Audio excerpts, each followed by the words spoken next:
रमण महर्षि में भगवान श्री राम के चरित्र के बहुत से गुण दिखाई पड़ते थे। उनके आश्रम में हर नर नारी का, गरीब अमीर का, छोटे बड़े का, बालक वृद्ध का स्वागत किया जाता था।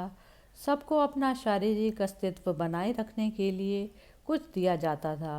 महर्षि स्वयं प्रचुर सम्मान एवं प्रेम ध्यान उन्हें देते थे। सहायता एवं आध्यात्मिक मार्गदर्शन की अपेक्षा रखने वाले हर व्यक्ति या प्राणी को बिना उसका तिरस्कार किए, अत्याचार किए तथा उस पर बिना हंसे अपरिमित मात्रा में भौतिक एवं आध्यात्मिक भोजन उन्हें मिलता था। आइए जानते हैं श्री राम के किस प्रकार के गुण श्री वेंकटरमण श्री रमण महर्षि में दिखाई पड़ते थे। नियत आत्मा, निश्चित सिद्धांतों वाला, अहिंसा एवं अप्रतिरोध का उदाहरण उन्होंने विषम परिस्थितियों में भी प्रस्तुत किया। आश्रम में डकैती एवं डकैतों के प्रति उनका व्यवहार इसका ज्वलंत उदाहरण है। द्वितीयमान, उच्च विचारों एवं प्रकाश से परिपूर्ण। महर्षि यदि किसी चीज़ में अपने मन का प्रयोग करते हैं तो उनके द्वारा दिए परामर्शों की उपयोगिता को स्पष्ट देखा जा सकता था। धृतिमान, साहसी और सदा प्रसन्न रहना। दोनों वाक्य खंड उनके पूरी तरह से उन पर लागू होते हैं। घटना चाहे अरुणाचलेश्वर मंदिर में शरारती बच्चों द्वारा पत्थर फेंकने की रही हो या दुष्ट साधु द्वारा उनके ऊपर चट्टान लुढ़काने की रही हो या डकैतों द्वारा पैसे की मांग पर दोबारा पीटने की धमकी की, कोई भी परिस्थिति या धमकी उन्हें भयभीत नहीं कर सकी। वशी, आत्मनियंत्रित।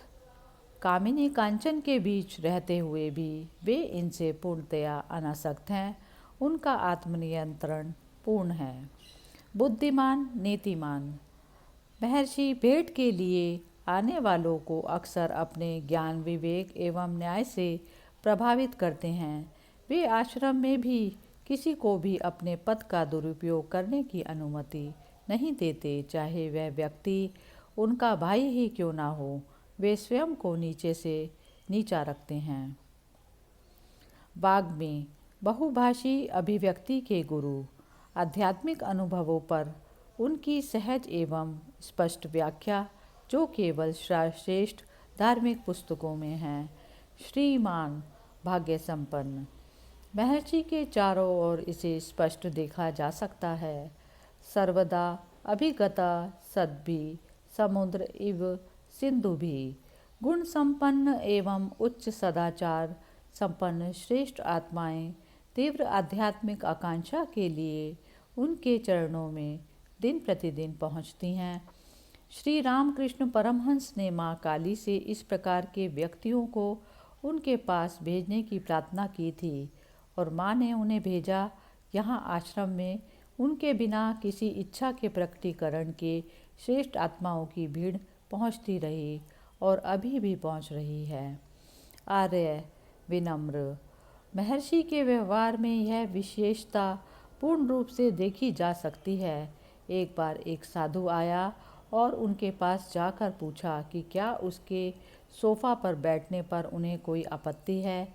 एक निषेधात्मक उत्तर पाकर वह महर्षि के सोफे पर उनकी ओर पीठ किए बैठ गया। दूसरों को यह देखकर झटका लगा किंतु महर्षि को नहीं, वह शांत बैठे रहे।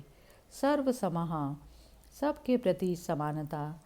इस बारे में व्याख्या करने की आवश्यकता नहीं।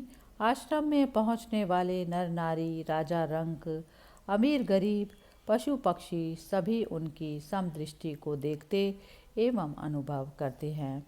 सदैव प्रिय दर्शन। उनका चेहरा सदा ही खिला रहता है। वर्षों तक कोई उनका निरीक्षण कर सकता है। उन्हें भ्रिकुटी चढ़ाए किन अवस्था में नहीं पकड़ा जा सकता। शारीरिक कष्ट, कष्टकारक घटनाएं आश्रम में हर किसी को परेशान करती हैं किंतु महर्षि कभी परेशान नहीं होते। सभी उन्हें हृदय से चाहते हैं। धर्मज्ञ, जानने वाला, धर्मशास्त्र आचार संहिता का मर्मज्ञ। निसंदेह महर्षि के लिए यह लागू होता है। सत्य संदेह, सदैव सत्य एवं सच्चाई से जुड़ा रहने वाला जो लोग महर्षि को वर्षों से जानते हैं वे पुष्टि कर सकते हैं कि महर्षि सत्य से कभी भी विचलित नहीं हुए। रक्षिता जीवलोकस्य धर्मस्य परिरक्षिता रक्षिता स्वस्य धर्मस्य स्वजनस्य च रक्षिता। सबकी समान रूप से रक्षा करते हुए अपने निकट आश्रितों की बिना सिद्धांतों विशेष संकल्पों एवं सदाचार को छोड़े रक्षा करना। रक्षा ही सदाचार का कारण है। ये सभी महर्षि पर लागू होते हैं। प्रतिभावान अन्वेषी कल्पनाओं के स्रोत उनकी कविताओं एवं रचनाओं में इसका प्रमाण मिलता है। प्रजापति समयदाता मानव जाति के विकासकर्ता निरपेक्ष रूप से सबको अच्छी चीज़ें प्रदान करने वाला महर्षि का दृष्टिकोण इनसे युक्त है। यशस्वी ज्ञान संपन्नः शुचिवश्यः समाधिमान प्रसिद्ध बुद्धिमान निर्मल शीघ्र अनुग्रहकारी पूर्ण शांत मनयुक्त उन गुणों से महर्षि परिपूर्ण हैं। समुद्र इव गांभीर्ये धैर्येण हिम वानिव सोमवत् प्रियदर्शनः क्षमया पृथ्वी समय धनने देन समय त्यागे सत्य धर्म इवापरः। समुद्र जैसा अति गंभीर उदार चरित, हिमालय जैसा भय से अविचलित, चंद्रमा जैसी मोहक आकृति, पृथ्वी जैसा धैर्यवान एवं चिरस्थायी, संपत्ति के देवता कुबेर जैसा स्वतंत्र रूप से सबको देने वाला और मृत्यु की तरह न्यायपरायण महर्षि सचमुच इसी प्रकार के हैं। वह सबको क्षमा प्रदान करते हैं। वह सभी चीज़ों का परित्याग करते क्योंकि वह अपने शरीर के लिए कुछ नहीं चाहते। वह सच बोलते हैं क्योंकि केवल वही वास्तविक है। हरि ओम तत्सत।